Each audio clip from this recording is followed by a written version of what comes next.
Hi, David. Welcome to the NTM Growth Marketing Podcast. I'm excited to be speaking with you today. Hi, nice to meet you, Andrew. David, let's dive in and hear a little bit more about your organization and what is your role at the company. So I'm working for Grow Director, and I manage their marketing. I'm kind of a fractional CMO, but this is actually my sweet spot, this type of industry, because I was at least half of my really long career, like almost 3 decades. I just look young and beautiful, but I actually like almost 30 years in the industry of marketing.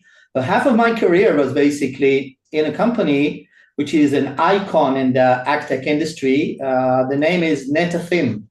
Netafim is basically the holy grail for micro irrigation and fertigation, but this company does much more. And I was there for like 2 rounds, and what I did in the middle was basically telecom high tech. Part of that time was working actually in the U.S., based in North Carolina, working for Avaya and RTP. So again, marketing is basically my complete career, and half of my career was in the ag tech business. The term fractional CMO has been coming up a lot recently in the marketing space. Can you share what is a fractional CMO? Well, basically, it's a fancy name for something which is much more simple than that. So imagine a guy like me, which has almost 3 decades of experience, and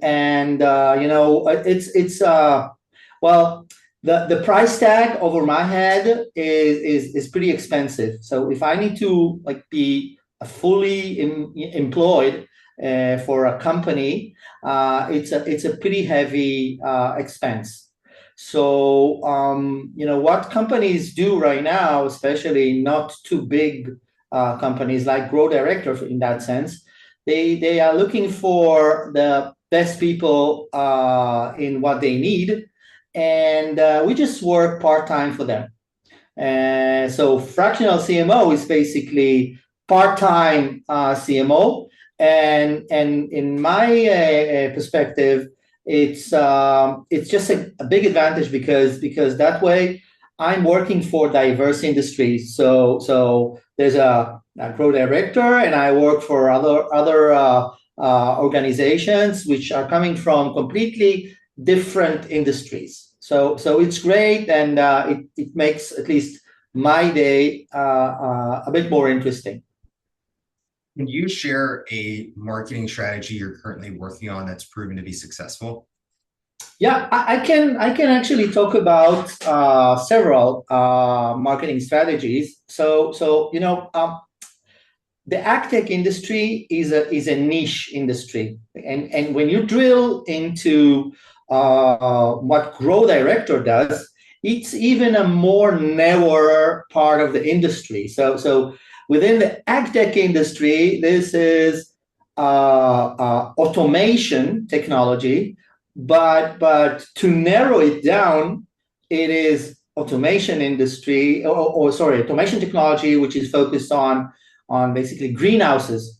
So when you look at such a narrow niche industry and market, it dictates several very specific strategies to do successful marketing. So obviously, mass marketing is out of the question, right? Because it's a niche industry.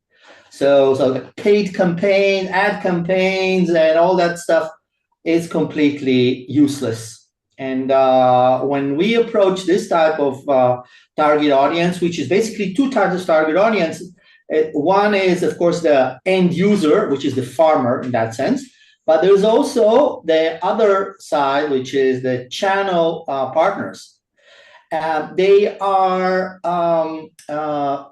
very different. it's different to a point where you actually need to have like two separate strategies when you market to these target audiences, and it's different messaging, it's addressing different motivations. Although we are speaking on the same, let's say, technology, the same product, the same solution, but it's like completely two different approaches. But if I can pinpoint several things that work really good, so we can start with a thought leadership and the industry media. So if you want to be a little bit more specific, we need to target in a way which is narrower and much more focused where the target audience is. So publishing and like expert articles, case studies, horticulture, agri-tech outlets, greenhouse growers, Horti Daily, produce growers, all these media outlets. This is where we are aiming our efforts, and this is pretty efficient, and we see a lot of good results. We see traffic, we see people coming back to us and asking us about what we do. And then there are some other things like we can see if we want to really like target the end customers. So it's the old world of trade shows and in-person engagement, basically. It's kind of funny, like we are in a digital age, but still, if I want to like spend the best 3 or 4 days of my time engaging with potential customers and channel partners, a trade show, like an industry trade show, would be a good place to go to. And of course, the channel partner and dealer networks as well. So that's another side of the channel partner strategy. And we address websites and portals which normally channel partners visit.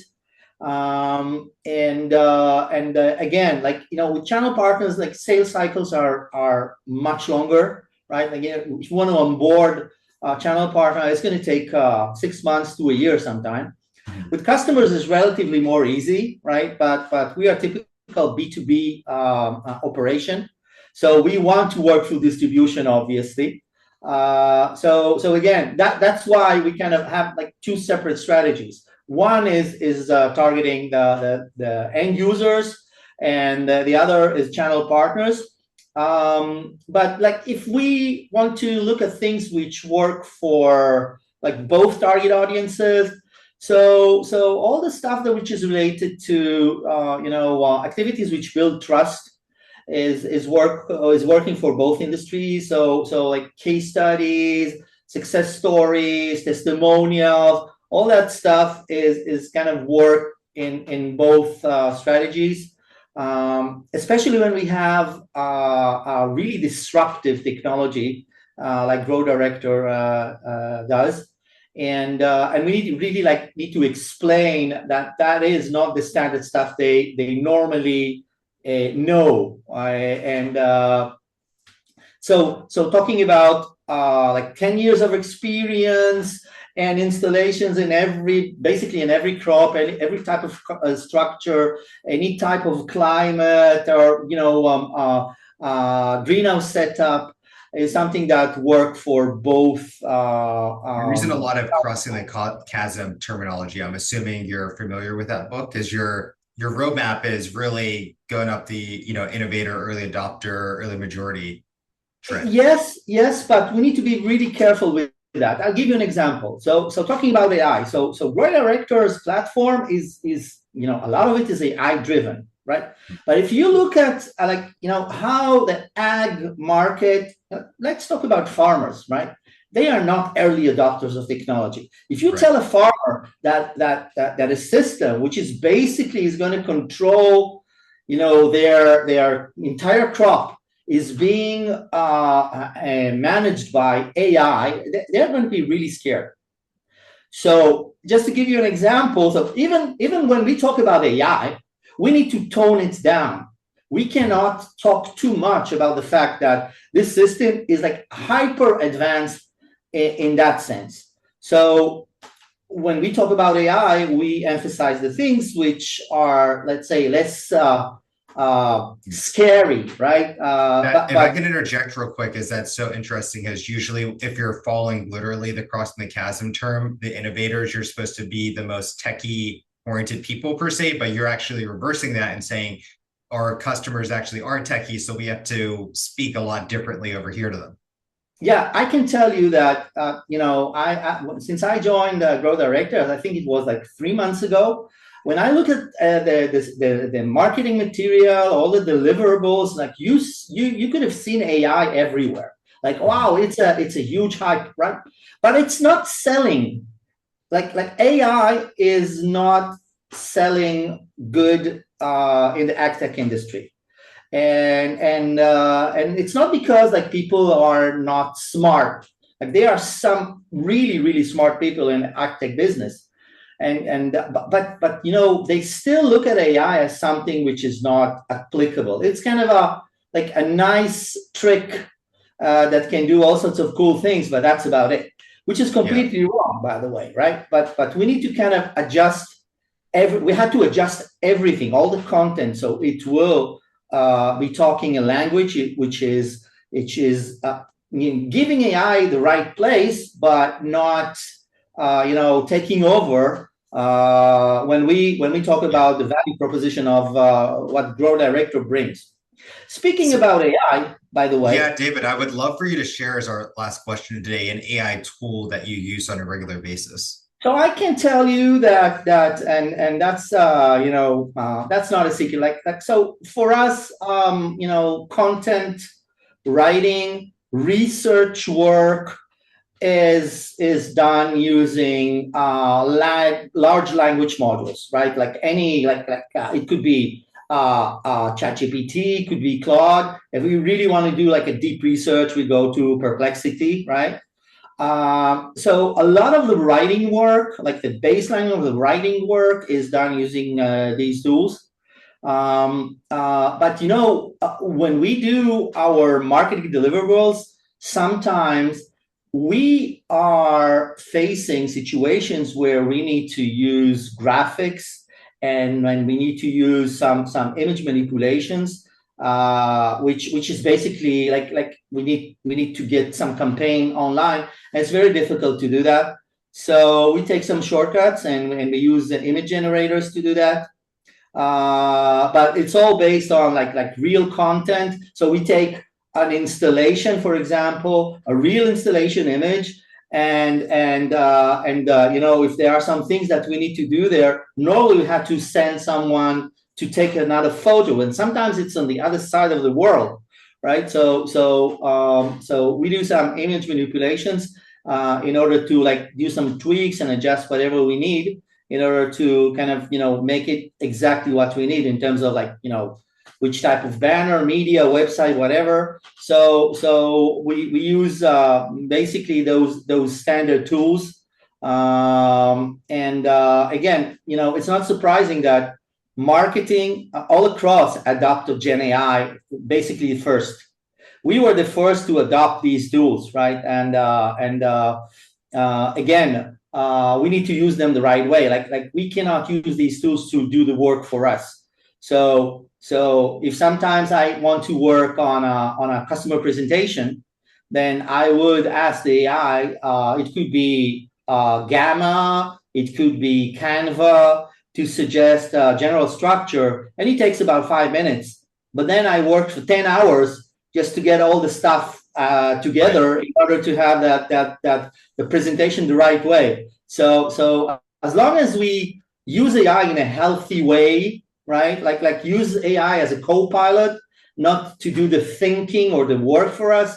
It's whatever tool we use is just makes us a little bit more productive, and we can do much more. So David, to wrap this up today, can you share ways to follow up with you and learn more about your organization? Um, Again, can you repeat that? I didn't hear. Uh, can you share the best way to follow up with you, just as David, and the best way to learn more about your organization? Oh yeah, so yes, definitely. So first of all, you can follow Grow Director. Just go to growdirector.com, and you can find us on basically everywhere in social, like LinkedIn and Facebook and Instagram and YouTube. So we are post periodically a lot of interesting content. And to follow me, the only thing you need to do is just write David Margolin and on LinkedIn, and of course on Facebook. That's like my personal page, and you can find me there. And I will be happy to answer any question or share any interesting information or my experience. Perfect. Thank you, David. Before we jump into our next guest, we want to take a moment to tell you about our marketing mastermind cohort, No Typical Marketers. If you are a marketing executive looking to connect with like-minded professionals, this is the space for you. It's more than just a Discord group. It's your exclusive ticket to monthly roundtable meetings where we have group discussions about advanced marketing strategies, share insights, and solve real-world challenges like implementing AI agents into your marketing. Membership is exclusive and by application only. If you're ready to take your marketing game to the next level, apply now using the link in the description below. We can't wait to see you there. Now, back to the episode. Hi, John. Welcome to the NTM Growth Marketing Podcast. I am excited to be speaking with you today. Likewise, I'm excited to be speaking with you as well, Andrew. John, let's kick it off and hear a little bit more about what you are working on these days. Tell us a little bit about your company, your role at the organization. I'm a portfolio manager. I manage assets for retail clients in Toronto, Canada. I've been doing it for 32 years, but I have an avocation in addition to my day job. I also am a bit of a consumer advocate and an educator, and I fancy myself as being a bit of a thought leader. I've written dozens, maybe even hundreds of articles over the years. I've written 3 books. And I host a podcast of my own called Make Better Wealth Decisions. So what I do is I help my clients in my day job, but I also do what I can to educate the wider public, even if I never work with them as a client. Tell us a little bit about some of these other adventures you're in. Maybe it applies also to your day job of how you're helping your clients with marketing. Can you tell us a little bit about some marketing strategies you've been working on that have proven to be successful?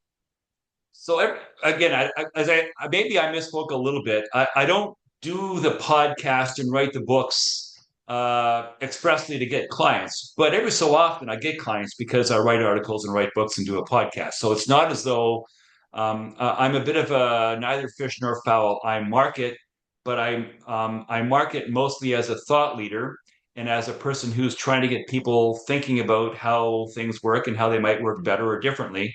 And then in my day job, I help clients manage their finances, plan for retirement, and so forth. Every so often, those two things interconnect.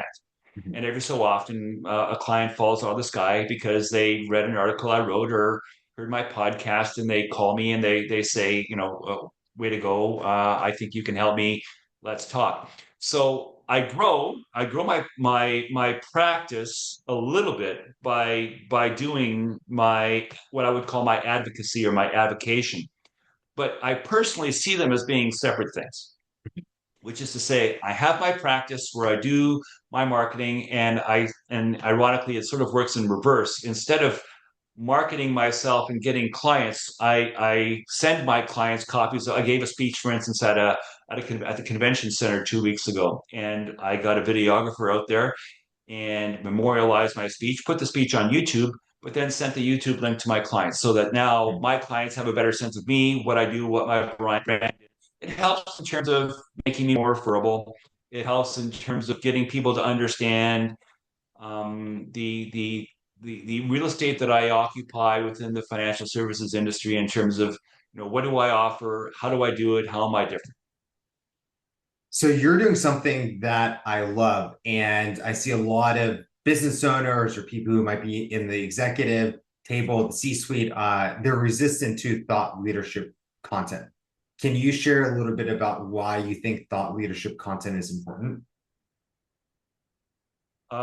Yeah, I'm in an industry that is conservative, that is small c conservative, which is to say resistant to change, mired in the status quo, doing things the way they've always been done.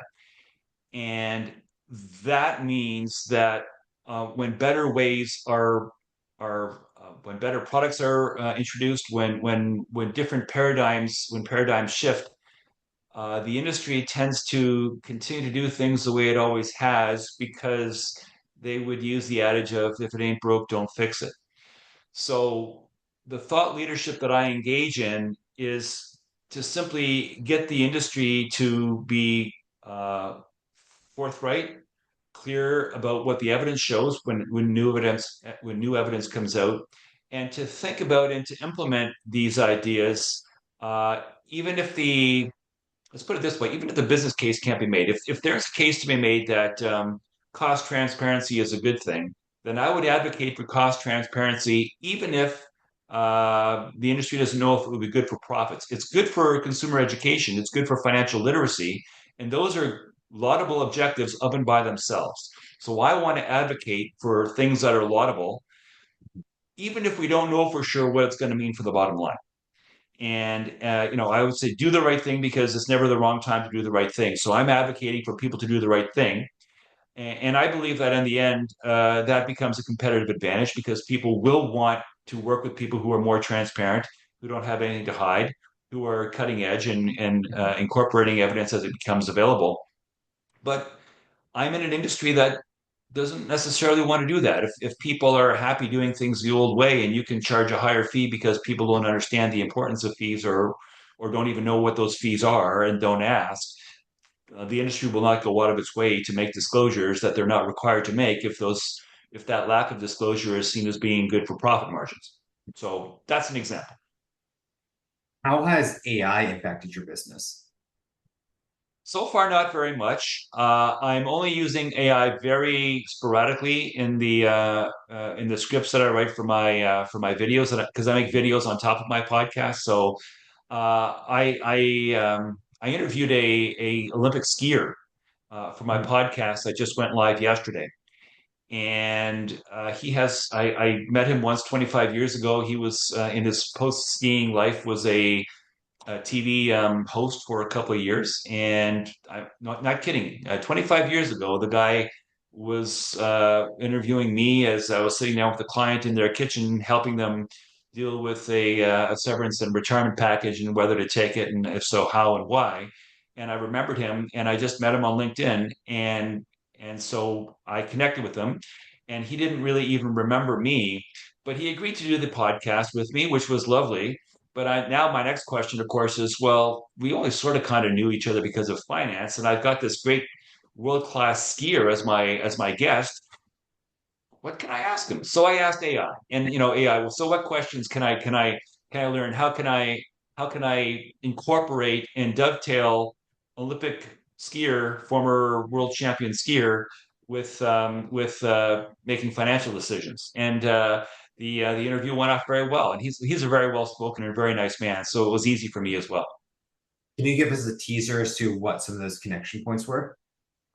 What's some of his what? Connection points were between finance and being an Olympic Sure. skier. I think the one thing that really stood out was excessive preparation and calculated risk taking. Mhm. So if you're a world class athlete and you're doing slalom skiing and you're going down the mountain at Kitzbühel at 125 kilometers an hour or whatever you're 85 miles an hour or whatever, and you're hurtling and you're racing the clock and you're racing yourself, and literally you miss one mogul and you could break your leg. That requires meticulous preparation. And Mhm. so the idea of meticulous preparation came through, but also calculated risk taking.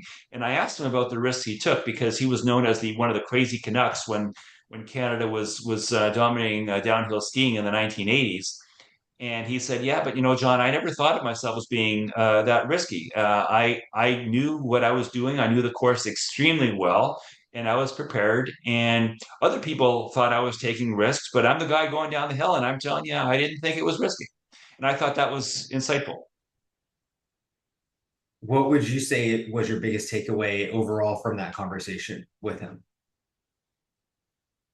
That no matter what your walk of life is, you will be able to impart a lesson that is relatively universal that people who do something totally different will likely be able to take away and apply to their day-to-day life.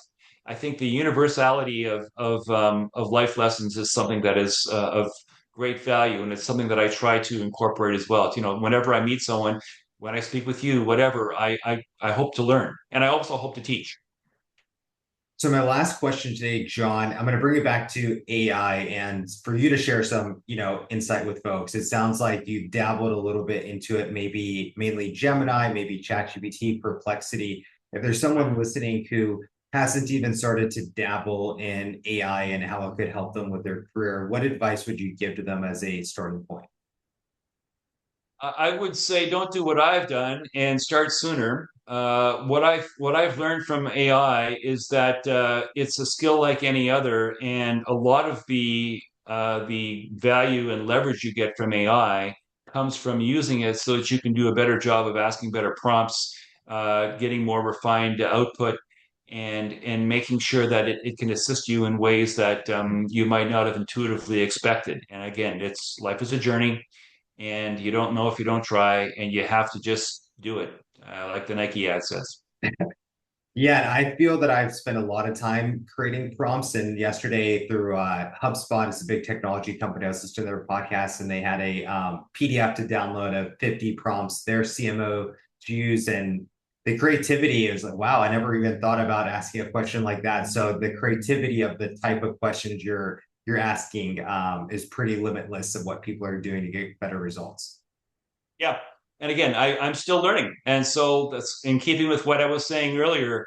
You don't know what you don't know until you try. And some of it is just trial and error, but some of it is also going to reputable sources to see what you can do to accelerate your learning curve by getting better prompts. And the better you get at asking questions, the better you get at getting at the answers you're looking for, and being able to do a better job of drawing out what you want from the person you're speaking with, or whatever it is you're writing about, or whatever. So, John, if someone wants to reach out to you, learn more about you, listen to your podcast, what are some links you can refer us to? My personal website is johndegoey.ca. That's JOHNDEGOEY.ca. And I would say the most important thing for my podcast is to just look it up. It's available on all major platforms, and it's called Make Better Wealth Decisions. And it would be lovely if people tuned in, because I like to ask questions. As I say, sometimes I'm speaking with journalists, sometimes with people who manufacture financial products, sometimes with academics, sometimes with people that are not even directly involved in finance but have some public profile. And so I mix it up in terms of my guests, but I always try to entertain and inform. Thank you, John. Appreciate your time today. My pleasure, Andrew.